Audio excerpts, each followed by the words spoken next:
Hello and welcome to another episode of Charles Weekly Party. I'm Charles, your host, and before I get started, let's roll the intro.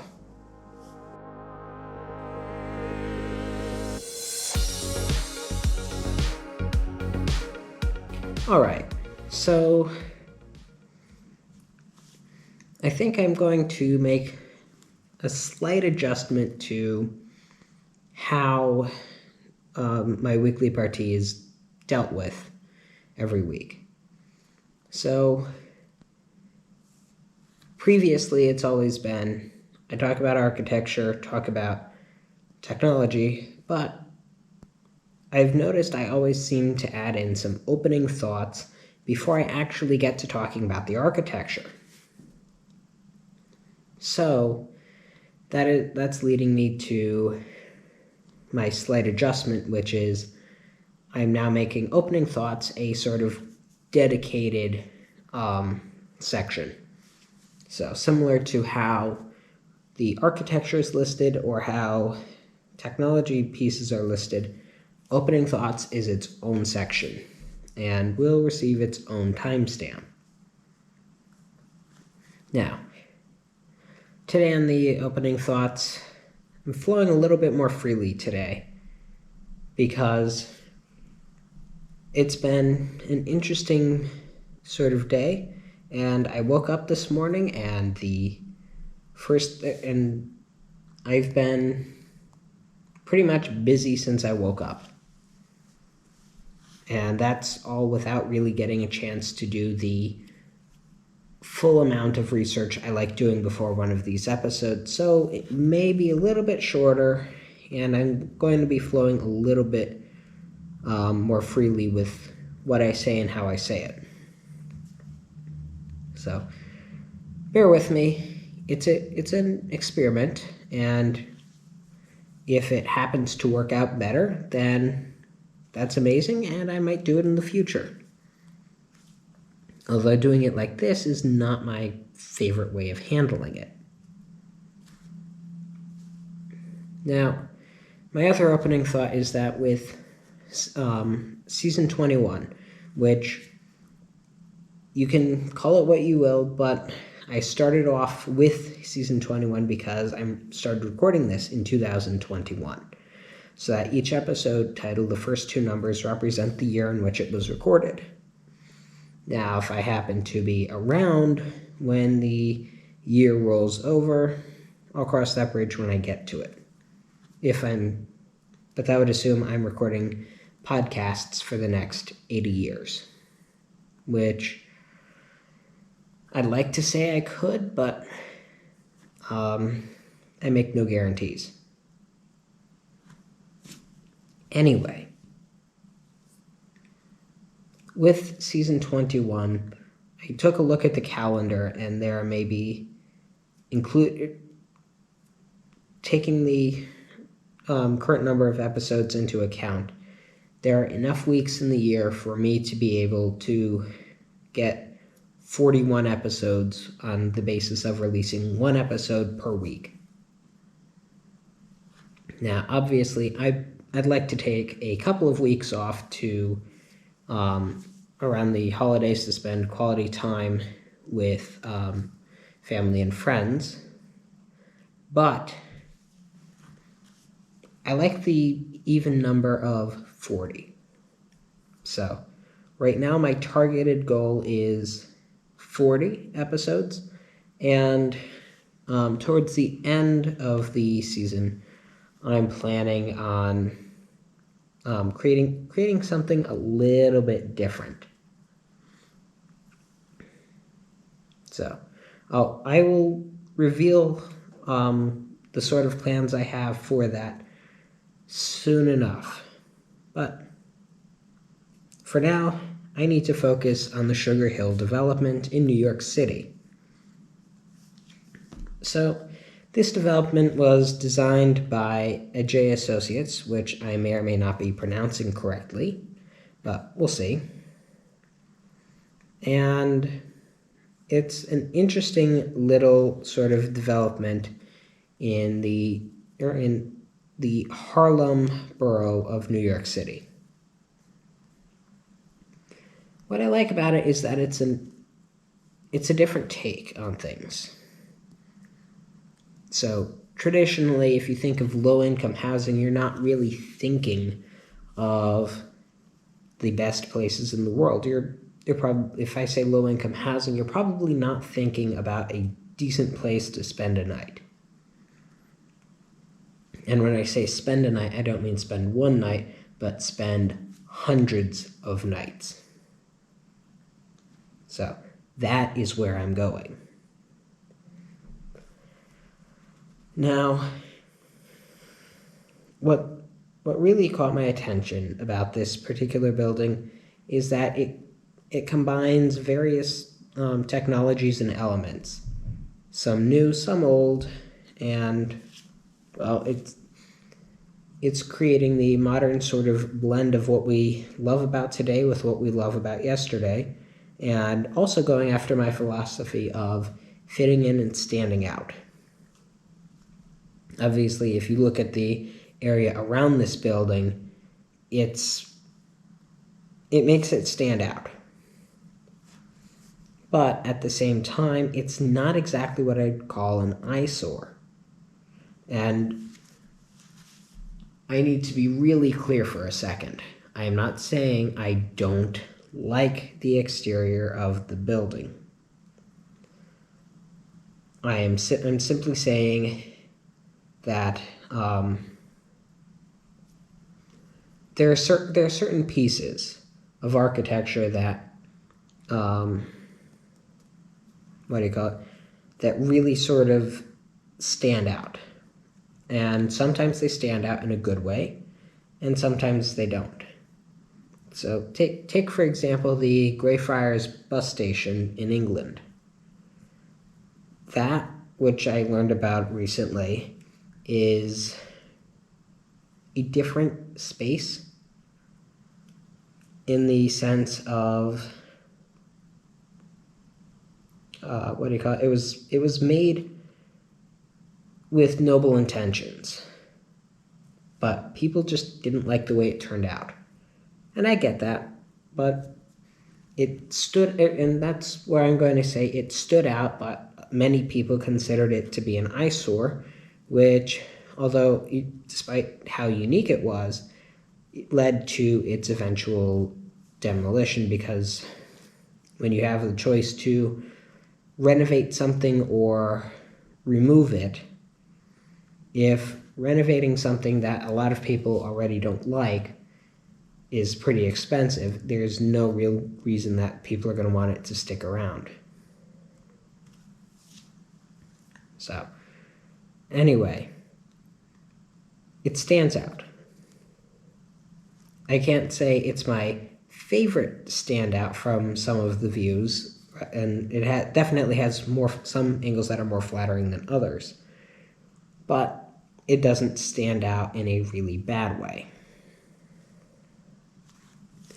Also, the sides of it utilize a similar style to what we've associated with the the hotels of old and the associated maybe apartments and whatnot, where you have concrete and windows and climate control units and then repeat. Except this building doesn't make it look monotonous. This building takes and distributes the window sizes and the window types and the climate units around to make sure that it doesn't look like a pancake building, which, for those of you who aren't as familiar with architecture, is basically a building that has a floor that gets reused however many times the building is tall, with no real variation. And this definitely strays from that, because no two floors look exactly alike. Well, I have to pull up a picture, but there may be a chance that I think a couple of the floors do look do look similar, but whether or not they're exactly the same is a different discussion. But I may not have been 100% right on that. The other thing about this low-income housing piece is that it is mixed use. And personally, I think that's actually a good idea for low-income housing, because if you can get a reasonable,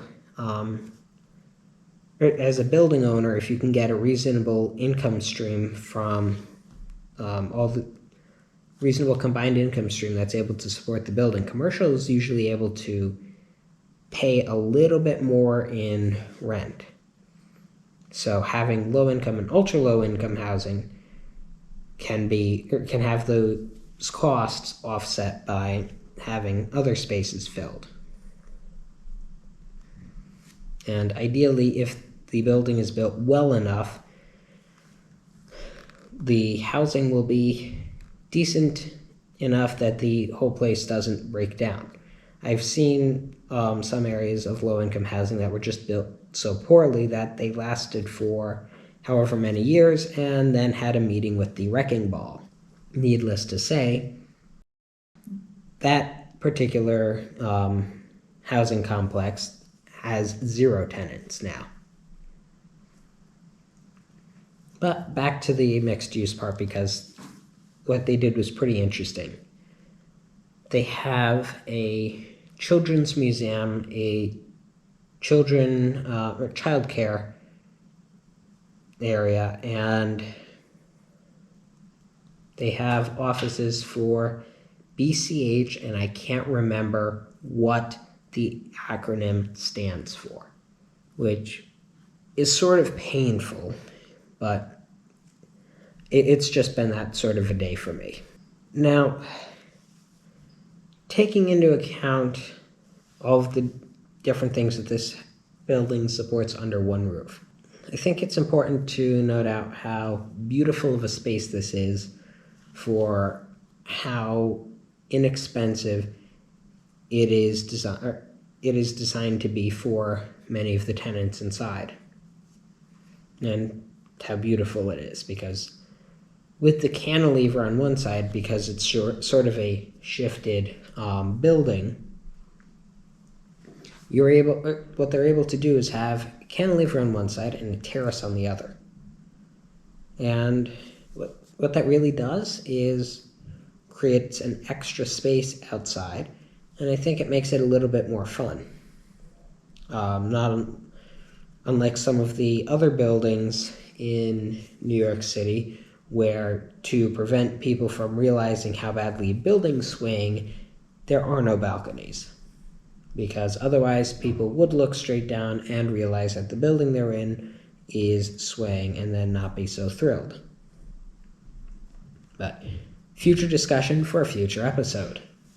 I'd like to sort of close talking about this. I know it hasn't been an in-depth discussion of it as I would normally aim for, but my thoughts on it are I've mentioned a lot with respect to low-income housing, but I've mentioned some of the mixed use, but I think the most important thing is how seamlessly this connects to the area around it. My big question regarding the building is looking at what seems to be the front of it and asking if the windows have a meaningful pattern or if there's a degree of randomness. And the reason I ask this is simple.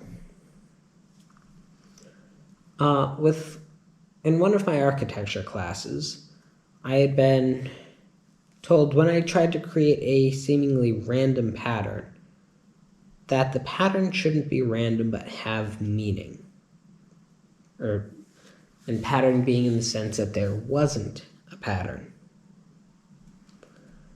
So my question is this sort of a random pattern, or is there some hidden meaning? And the interesting thing about architecture is that it can be either. And I've found, despite that mention to me, there are many occasions where I think the best pattern for something is no pattern at all. Because once you've figured out a pattern, you can't unsee it. And making sure that there is no pattern can prevent that from ever being, or can make sure that there's no moment where you see something in the building that makes it so you can't look at it the same way ever again. Buildings like these, featuring 13 stories, also happen to need elevators. ADA compliance, that sort of thing. Also, who wants to take 13 flights of stairs after a long day of work? Not me. But what's important about elevators is how well they end up working out and how they make you feel. Because I've been in a wide variety of elevators. Some of them are, let's just say, you get into the elevator car and you pray that the door is going to open on your floor and you're going to walk out still alive. And there are other elevators that I've been in that when the door does open, I don't want to leave the elevator because I'm just enjoying myself so much. Well, Kona has announced their DX series elevator. And this is where one of my favorite things happens, when architecture and technology truly and utterly collide. Now, without getting into all of the smart building elevator-y stuff, I found this pretty cool because it's taking and making the elevator not just a means to get from floor A to floor B, but it's its own room with its own distinct feel. And that's how they're looking at it, not only with their DX series, but they look at it that way with several other of their elevators. Full clarification, this is not a sponsored segment. I am just a really big fan of some of the things that they did. With the DX series, when I was looking at one of the videos, I saw something, I had to pause the video. Actually, I had to go back to find it, but there was just one sort of elevator design that fascinated me. Although, I guess it's a good thing I haven't seen an elevator with that beautiful of a design in real life, because if I did, I'd probably get in that elevator and I would stay in that elevator for a very long time. How they make the architecture and the, technology collide is making it so that what you see, what you feel, is distinct. The handlebars aren't just there for support and making sure that if you bring a cart in the elevator, you're not going to completely bump or scratch up the interiors. But they're there to provide an extra sensory element. So, atmosphere, the sounds, taking all your senses, what you see, hear, feel. Not taste and smell as much, but trying to eliminate those awkward elevator moments that I like. Now, as much as I'd like to keep talking about this elevator, I need to sort of move on because I have a few other things I'd really like to talk about today. And it goes without saying that, as I mentioned at the beginning of the episode, my mind is scrambled and I've been busy all day, which means, unfortunately, I am slightly running thin on time. And when I say running thin on time, I mean running thin on time. There are sometimes you just don't have a lot of flexibility. Today's one of those days. So if you're out there and you're having a good day, please let us know with a voice message on anchor.fm/Charles Wakely Party, because I really want to hear about people having days better than mine. Now, speaking of better days, Apple's seen better days considering the EU's,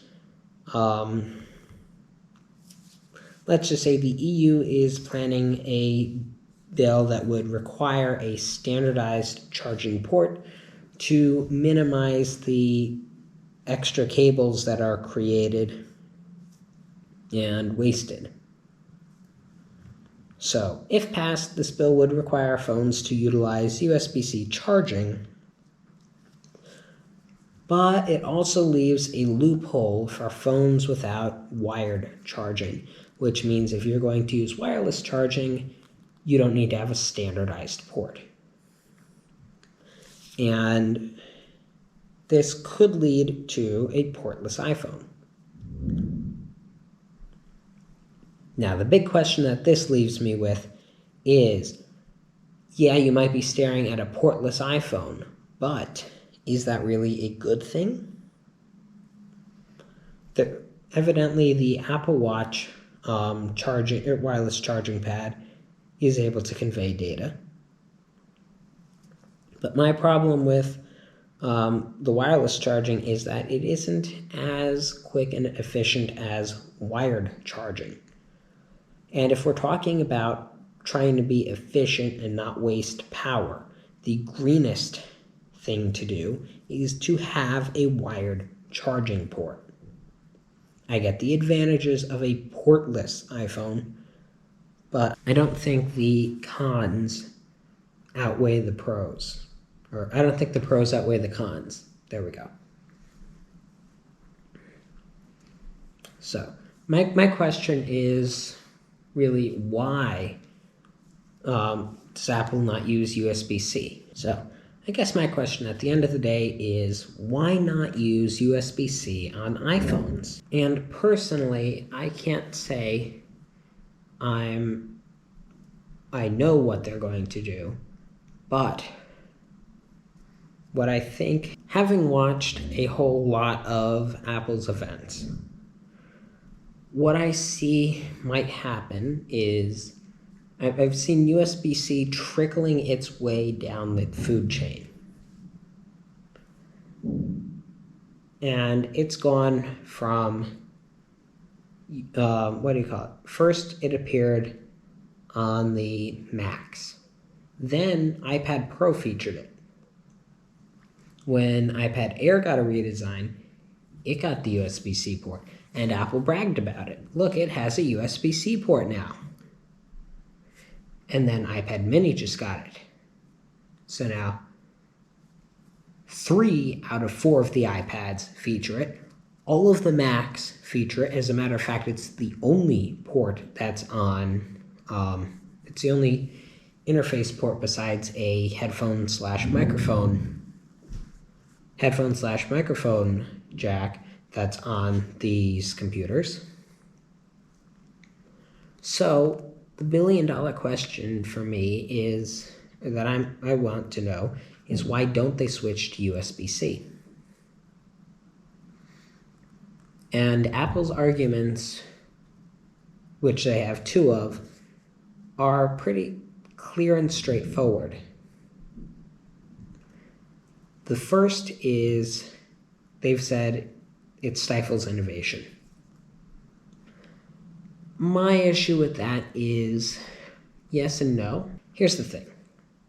USB-C might not be the best port of all time, and the whole reason Lightning port was developed was, while USB-C was in the process, Apple wanted to have a better solution for their devices sooner rather than later. So they introduced the Lightning port, which made a lot of sense.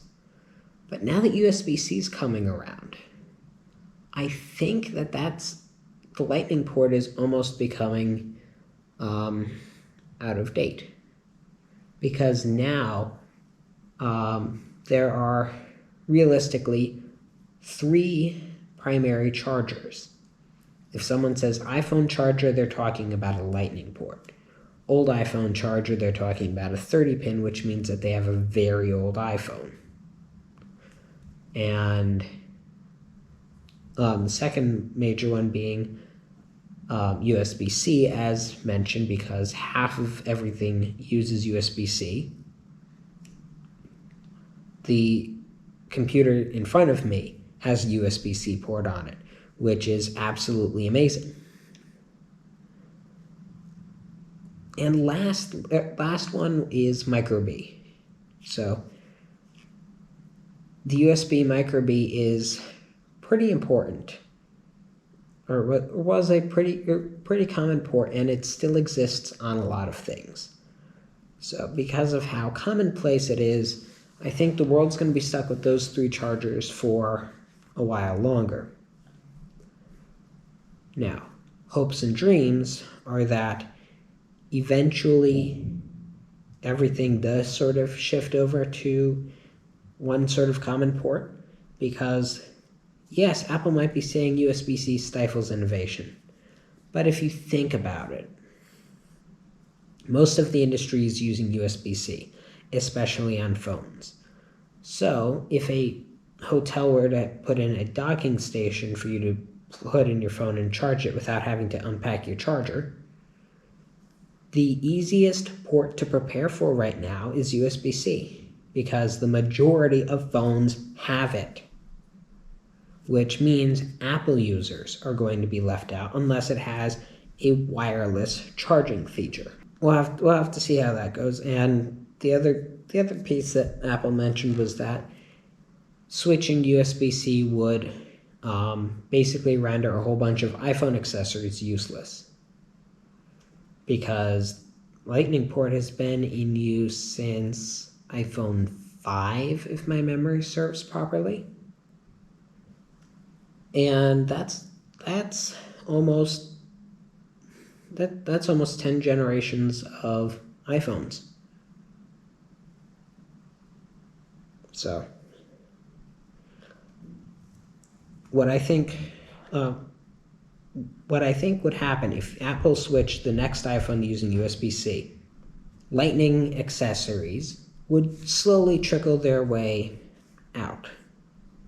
And regardless of whether Apple goes with a portless phone or switches to USB-C, if either of those options eventually will render Lightning accessories useless.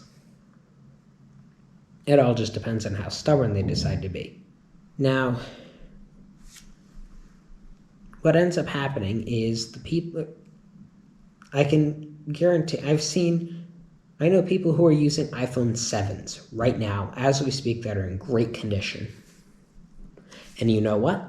Those iPhone 7s and those iPhone 7s were released a decent few years ago. And all I can say is, as Apple creates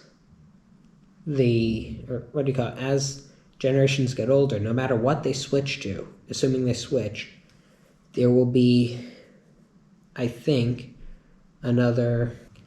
if Apple switched to USB-C or portless for the iPhone 14, I can reasonably expect that that Lightning accessories would still be in use for a solid 6 years. Right? Solid 6 years, there'll still be a lot of people who need them and use them. And they'll be able to buy it secondhand, which doesn't help other people's wallets, other businesses' wallets, but it keeps products that exist alive for a bit longer. And I guess the point is, how long are they going to take to switch it, and will they switch it? Last but not least, it's a worthy mention that China has decided to ban crypto, and they're actively cracking down on it too. So it goes without saying that sent the Bitcoin value stumbling, but that's part of their effort to ensure a solid crackdown on mining. So, like it or not, the crypto crash is coming. When that will happen is yet to be determined, but it may be soon. So, please don't take that as financial advice to ditch your cryptocurrencies, but it's just personal observation and opinion. We'll see. Anyway, I think that's going to do it for today. So I hope you've enjoyed this episode. It's been a little bit different. My head's a little bit out of it, but we'll see how it comes out. Make sure you subscribe so you don't miss any future episodes. And you can go to anchor.fm/CharlesWeeklyParty to listen to any previous episode with links to your favorite podcasting platforms, as well as being able to interact with voice messages. And you can also support the podcast, which helps us a lot. If you're using Apple Podcasts, please be sure to leave us a review. And if you want, you can see the action on YouTube. So, take care, have fun, and roll the outro.